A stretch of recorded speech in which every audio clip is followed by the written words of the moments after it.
Shalom pemirsa yang diberkati Tuhan, bertemu kembali dalam seri pelajaran Sekolah Sabat. Sebelum kita mendengarkan pelajaran Sekolah Sabat, mari kita tunduk kepala dan kita berdoa. Bapa kami dalam surga, puji syukur Tuhan atas berkat-Mu pada malam hari ini. Kami akan mendengarkan Kau berfirman melalui pelajaran Sekolah Sabat. Kiranya Engkau curahi kami dengan Roh Kudus-Mu, agar kami dapat mengerti dan memahami akan maksud Tuhan dalam pelajaran ini. Kami serahkan seluruh kehidupan kami ke dalam tangan-Mu. Sempurnakan doa kami dalam nama anak Yesus kami berdoa. Amin. Pelajaran Sekolah Sabat Selasa 27 Februari 2024. Selalu setia pada janjinya. Bacalah Mazmur 89 ayat 28 sampai 33, ayat 39 sampai 47, dan Mazmur 132 ayat 10 sampai 12. Mazmur 89 ayat 28 sampai 33. 39 sampai 47. Ayat 28 mengatakan, "Aku pun juga akan mengangkat dia menjadi anak sulung, menjadi yang maha tinggi di antara raja-raja bumi." Ayat yang ke-29, "Aku akan memelihara kasih setiaku bagi dia untuk selama-lamanya, dan perjanjianku teguh bagi dia." Ayat 30, "Aku menjamin akan adanya anak cucunya sampai selama-lamanya, dan tahtanya seumur langit." Ayat yang ke-31, "Jika anak-anaknya meninggalkan Tauratku dan mereka tidak hidup menurut hukumku." Ayat yang ke-32, "Jika ketetapanku mereka langgar dan tidak berpegang pada perintah-perintahku." Ayat 33, "Maka aku akan membalas pelanggaran mereka dengan gada dan kesalahan mereka dengan pukulan-pukulan."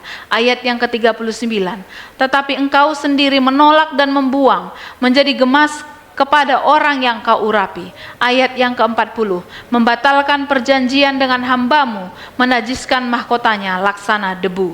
Ayat yang ke-41, "Melanda segala temboknya, membuat kubu-kubunya menjadi reruntuhan." Ayat yang ke-42, "Semua orang yang lewat di jalan merampoknya, dan ia menjadi cela bagi tetangganya." Ayat yang ke-43, "Engkau telah meninggikan tangan kanan para lawannya, telah membuat semua musuhnya bersukacita."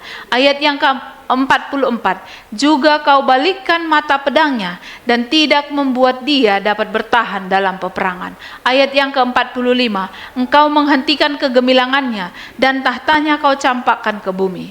Ayat yang ke-46, "Kau pendekkan masa mudanya, kau selubungi dia dengan malu." Selah. Ayat 47, "Berapa lama lagi ya Tuhan, Engkau bersembunyi terus-menerus, berkobar-kobar murkamu laksana api?" Mazmur 132 ayat 10 sampai 11. Ayat 10 mengatakan, "Oleh karena Daud hambamu, janganlah engkau menolak orang yang kau urapi." Ayat yang ke-11, "Tuhan telah menyatakan sumpah setia kepada Daud, ia tidak akan memungkirinya. Seorang anak kandungmu akan kududukkan di atas tahtamu." Ayat yang ke-12, "Jika anak-anakmu berpegang pada perjanjianku dan pada peraturan-peraturanku yang kuajarkan kepada mereka, maka anak-anak mereka selama-lamanya akan duduk di atas tahtamu." Tentang apakah isi perjanjian Daud? Apakah yang tampaknya membahayakannya? Perjanjian Daud berisi janji Allah akan dukungan kekal atas garis keturunan Daud dan kemakmuran umat Allah. 1 Samuel 7 ayat 5 sampai 16. Mazmur 89 ayat 2 sampai 5, 20 sampai 38, dan Mazmur 132 ayat 12 sampai 18. Kekekalan perjanjian itu ditetapkan atas sumpah suci Allah dan kesetiaan raja kepada Allah. Namun bahkan raja yang berbakti seperti Raja Daud tidak selalu setia kepada Tuhan. Mazmur 89 meratapi kenyataan pahit yang tampaknya menunjukkan bahwa janji-janji mulia dari perjanjian Daud telah hilang. Apakah Israel ditinggalkan tanpa harapan oleh Tuhan? Jawabannya tentu saja tidak. Murka Allah merupakan ekspresi penghakiman ilahi.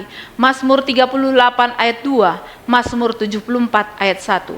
Namun itu tidak bertahan selamanya karena kasih kekal Tuhan mengampuni dosa manusia ketika manusia bertobat. Namun selama itu berlangsung, ketidakpuasan Allah terhadap umatnya yang bersalah sangatlah serius. Orang-orang merasakan akibat pahit dari ketidaktaatan mereka dan menyadari beratnya dosa mereka. Mazmur 89 ayat 39 sampai 47. Namun mereka bertanya, berapa lama mengacu kepada sifat murka Allah? Mazmur 89 ayat 47. Pengharapan yang diperbaharui muncul dari kepastian baru dalam kesetiaan Allah. Untuk mengingat kasih karunia-Nya, Mazmur 89 ayat 48 dan 51. Singkatnya, meskipun komponen manusia dari perjanjian itu gagal, umat dapat bersandar pada janji Tuhan Allah yang tidak berubah melalui Mesias, yang mewujudkan semua kebenaran dan keselamatan Israel dan seluruh dunia. Artinya pada akhirnya Tuhan akan menang dan kerajaan kekalnya akan ditegakkan selamanya, tetapi hanya karena Yesus dan bukan karena umat Tuhan. Yesus Kristus adalah anak Daud dan Mesias. Matius 1 ayat 1, Ibrani 1 ayat 18. Dia disebut yang sulung, lebih utama daripada yang diciptakan. Kolose 1 ayat 15. Mengacu pada Mazmur 89 ayat 28 yang menyebut Daud adalah tipe Kristus, anak sulung Allah. Aku pun juga akan mengangkat dia menjadi anak sulung, menjadi yang maha tinggi di antara raja-raja bumi. Jelas sebutan anak sulung tidak menyatakan status biologis Daud, karena Daud adalah anak ke-8 dari orang tuanya. 1 Samuel 16 ayat 10 dan 11. Itu sama dengan Yesus. Gelar ini menandakan kehormatan dan otoritas khususnya. Kolose 1 ayat 16, 20 sampai 21. Allah menjadikan Yesus raja tertinggi atas seluruh dunia. Ketika Ia membangkitkan Yesus dari antara orang mati. Kisah Para Rasul 2 ayat 30 dan 31. Bacalah Kolose 1 ayat 16, 20 sampai 22, ayat yang ke-16. Karena di dalam Dialah telah diciptakan segala sesuatu yang ada di sorga dan yang ada di bumi, dan yang kelihatan dan yang tidak kelihatan, baik singgasana maupun kerajaan, baik pemerintah maupun penguasa. Segala sesuatu diciptakan Dia dan untuk Dia. Ayat yang ke-20, dan oleh Dialah Ia memperdamaikan segala sesuatu dengan dirinya, baik yang ada di bumi maupun yang ada di sorga, sehingga Ia mengadakan perdamaian oleh darah salib Kristus. Ayat yang ke-21, juga kamu yang dahulu hidup jauh dari Allah dan memusuhinya dalam hati dan pikiran seperti yang nyata dari perbuatanmu yang jahat.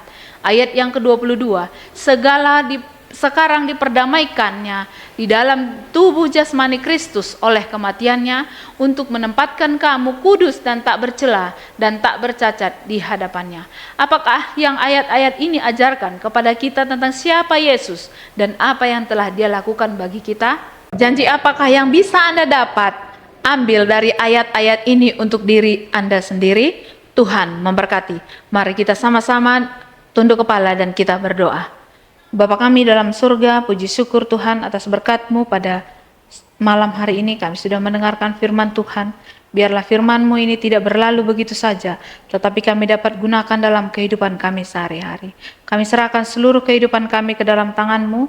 Sempurnakan doa kami, dalam nama Yesus kami berdoa. Amin.